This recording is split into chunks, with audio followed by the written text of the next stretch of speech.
J. Aaron Simmons is a professor of philosophy at Furman University in Greenville, South Carolina, and holds a PhD in philosophy from Vanderbilt University. He is the former president of the Soren Kierkegaard Society USA, the former president of the South Carolina Society for Philosophy, and sits on the executive board of the Society for Continental Philosophy and Theology. He is a widely published author and an internationally sought-after speaker. I sought him out.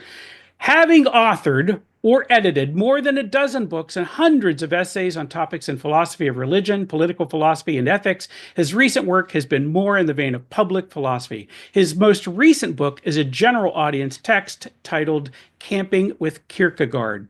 He regularly writes for Substack. Philosophy in the Wild is the name of that, and it has a host of a YouTube channel, Philosophy for Where We Find Ourselves, and you can reach him at that link that we gave you up there. Additionally, he is an avid mountain biker and trout fisherman. He and his wife, Vanessa, have a 15-year-old son whose name is Atticus. Ladies and gentlemen, please help me welcome J. Aaron Simmons. All right, so first, thank you all so much for spending today with me, the next hour and a half. And Phil, a good friend, our sons actually are in marching band together. We've known each other for quite a while. And it's always wonderful to be in any space where Tom Morris can be snarky in the comments while I present. And so I expect nothing less from him. I have one qualification before I dive in today. And that is, I years ago was having dinner with Harry Frankfurt, who you may know from his famous essay on bullshit. And Frankfurt was going around the table. They had a few grad students there. And he starts asking them, well, now, what area of philosophy do you work in? What do you study? What do you work on?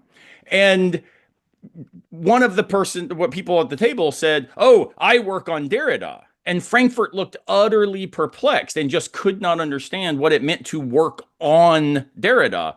And so he said, no, you only get to work on Plato or Aristotle or some philosophical question. What's the question? And so part of why that matters to me is in the presentation today, it would be very awesome. I would love it to dig into the weeds of existentialist thinkers and all of these passages and citations. But instead, I want to deploy existentialism as a set of questions or a set of views that I think can help us think more effectively, even about Stoicism. And so if you want citations, we can do that in the Q&A. But I just want to kind of preface this by saying it's not going to be an existentialism in the weeds. It's going to be, let's ask philosophical questions together and see what existentialism can offer in response to those good questions.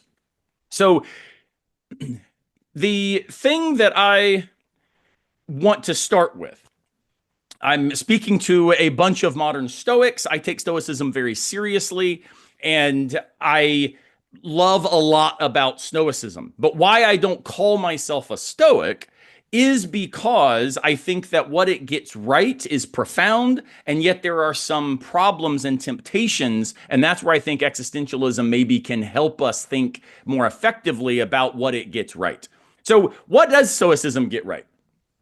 I think, first, Stoicism is right to understand that humans are not gods. And this is the basic idea that our lives, our perspectives are limited. This is why we have to restrain our conceptions to a way of making sense of where we are, that we can't control everything. We, in fact, have to understand our limitation as part of what defines our existence.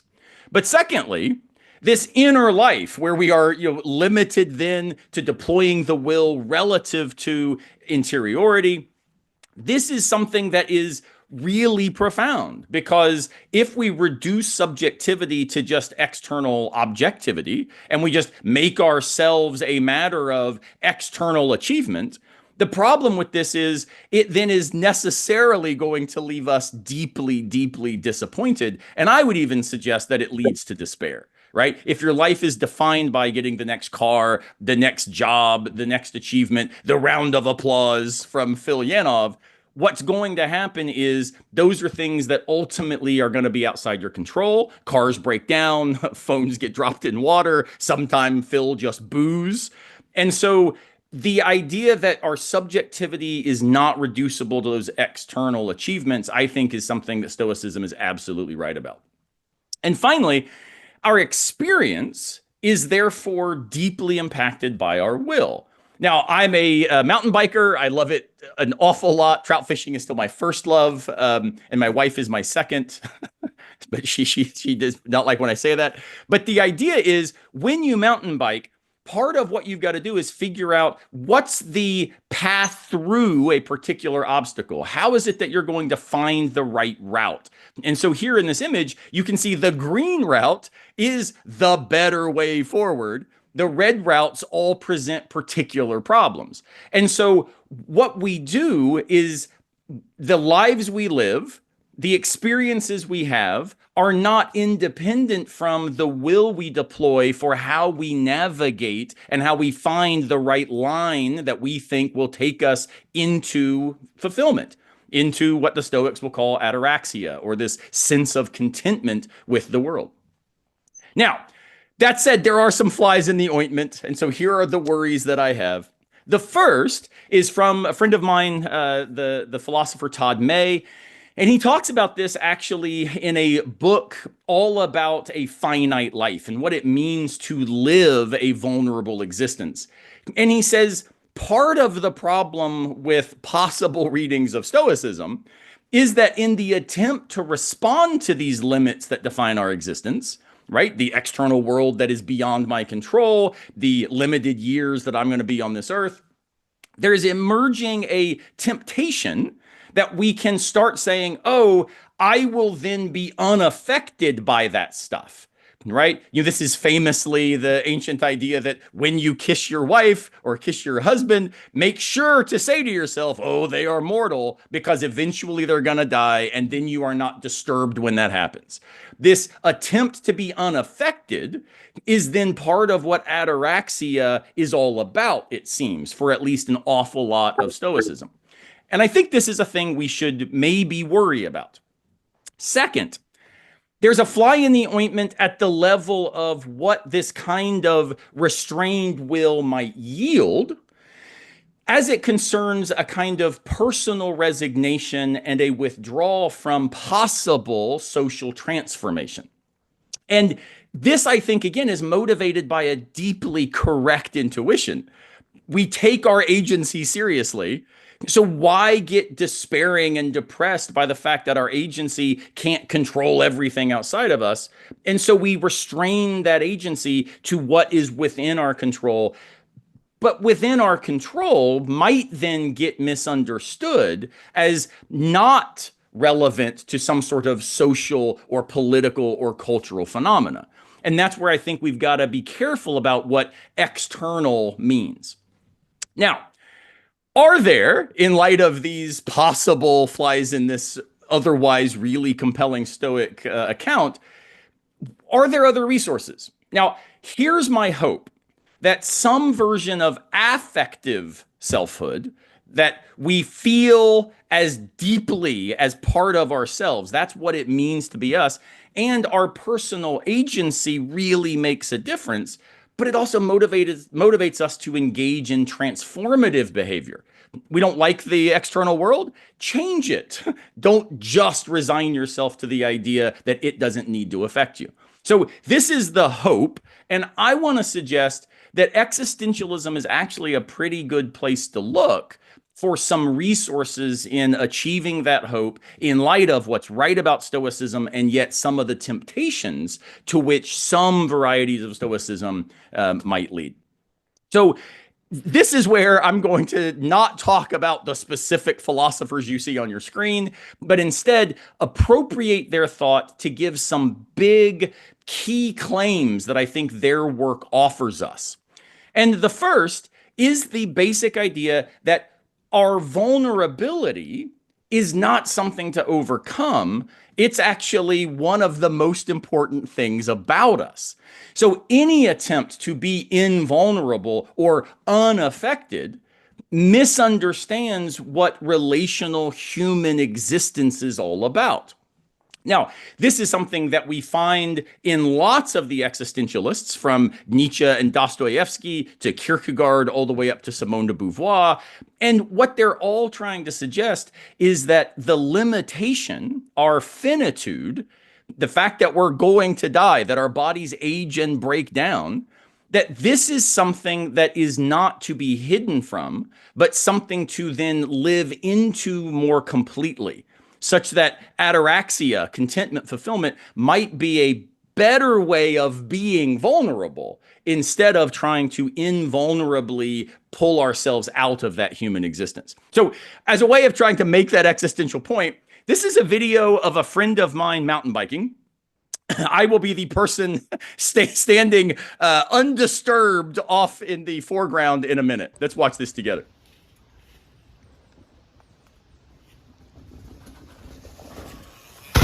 Oh! You good? Oh. Hooray! Oh. So now, notice in this video, we might say, and again, this is just an analogy, it doesn't work perfectly, because there are certain things we cannot control when mountain biking, that's a thing we will not to be part of our lives.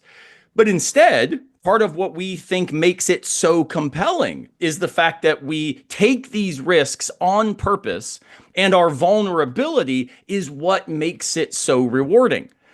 Now, we're also wearing body armor and full face helmets and trying to make that risk not something that eliminates the potential to continue engaging in such activities, but this existential awareness that vulnerability is a good is part of what I think existentialism helps us understand. By the way, the person filming this particular crash of my buddy Seth is currently, the cameraman is currently recovering from a shattered collarbone and 5 broken ribs in his back from a different crash on the mountain bike. I ended up this summer in the ER outside Snowshoe, West Virginia, by crashing really badly and thought I shattered my hand and ended up, spending a lot of time recovering. And yet, the thing that was most frustrating for all of us was that it meant we couldn't mountain bike the next day. So vulnerability, not to be avoided, but something to embrace. And that then means, I think, that as existentialists put it, like Michel Henry, who says we feel before we think, which is a critique of Descartes' idea that I think, therefore I am, Henry says, no, I am because I feel. That's what it is to be beings like us.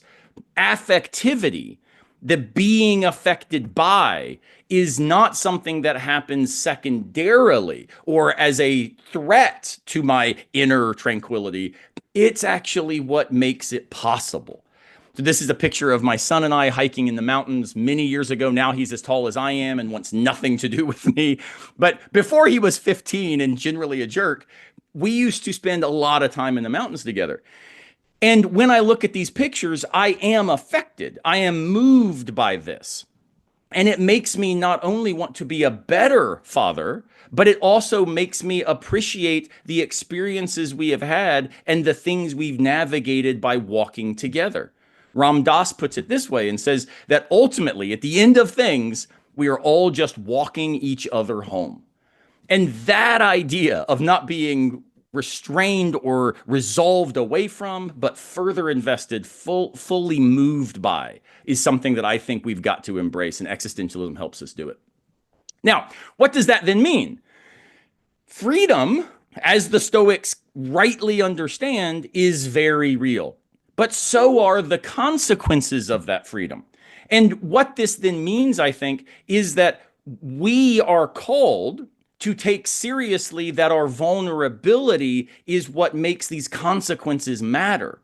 If we were infinite, if we were invulnerable, as Todd May suggests, we would be beings who are threatened by boredom and meaninglessness, says May.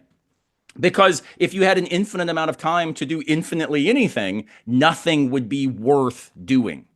And so when we understand agency matters, Make sure you will on purpose, and then recognize what you can't control is probably not worth worrying about. That distinction doesn't have to only be restrained to one's inner life. It also can be relative to a whole bunch of things.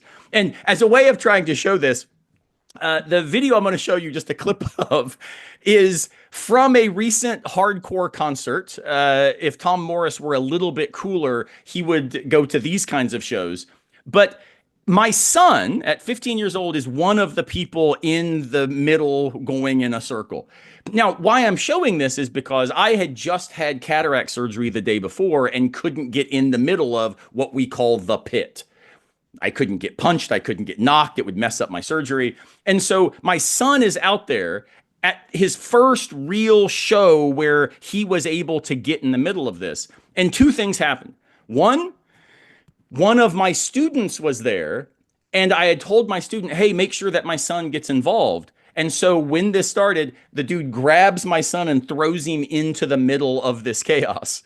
My son hits another person, crumples to the ground, hops up, throws up his hands, woos like crazy, and then has one of the best nights of his life. As a result, he now has a ganglion cyst on his wrist.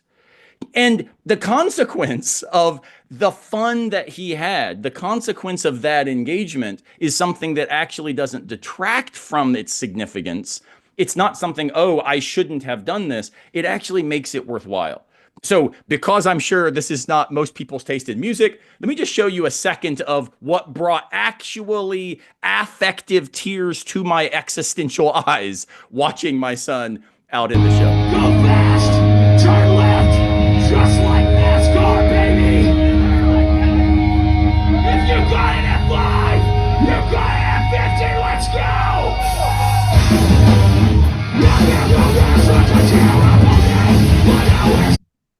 Literal tears pouring down my face, worried I was going to mess up my cataract surgery, watching my son be affected, be vulnerable, and be intentional. So this then raises this kind of question that I ask every one of my students. We too often, and I think Stoicism sometimes gets tempted by this, think there's a real world that we've got to somehow just prepare for. Right? Go get real world experiences. Every college is trying to compete about giving real world experiences to their students. I don't want to give them real world experiences because that tempts them into thinking that it's necessary. I want to give them experiences that open them to the possibility of making the world otherwise. That question, what world will you make real, is a reflection of what our agency takes to be worthwhile.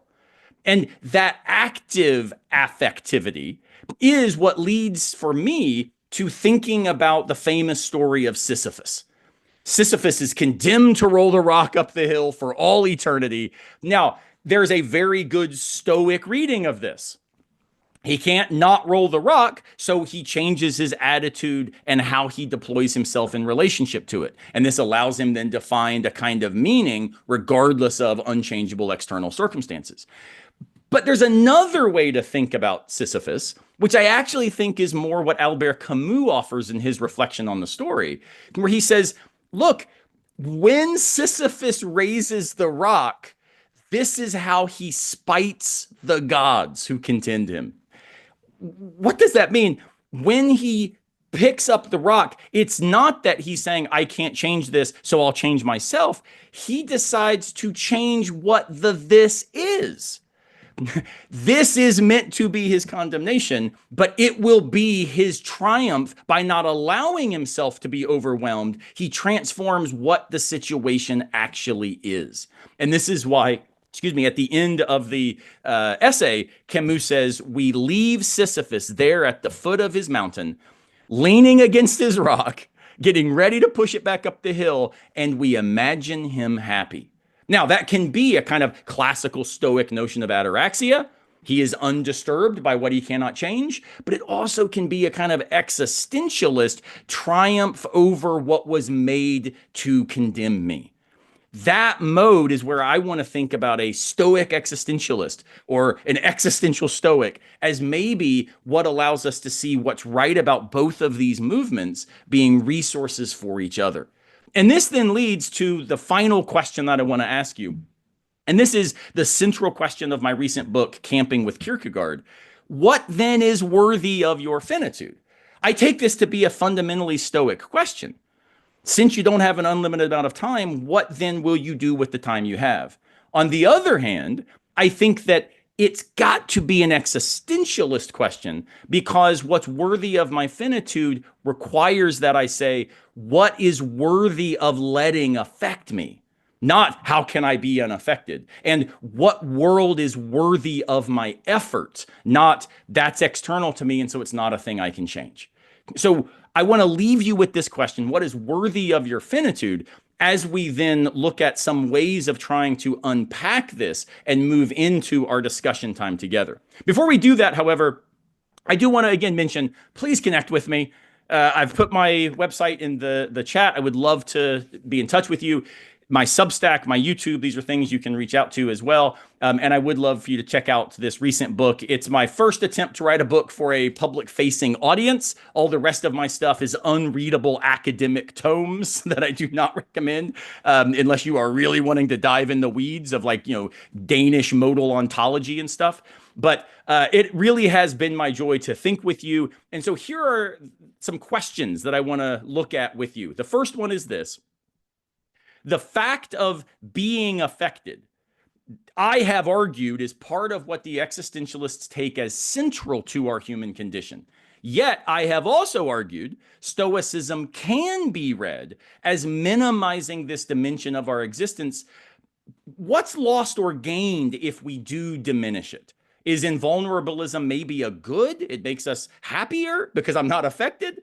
Or maybe in doing so, I become something other than what humanity is possibly able to be. So there's our first question, Phil. We'll come to the second one once we come back after the discussion.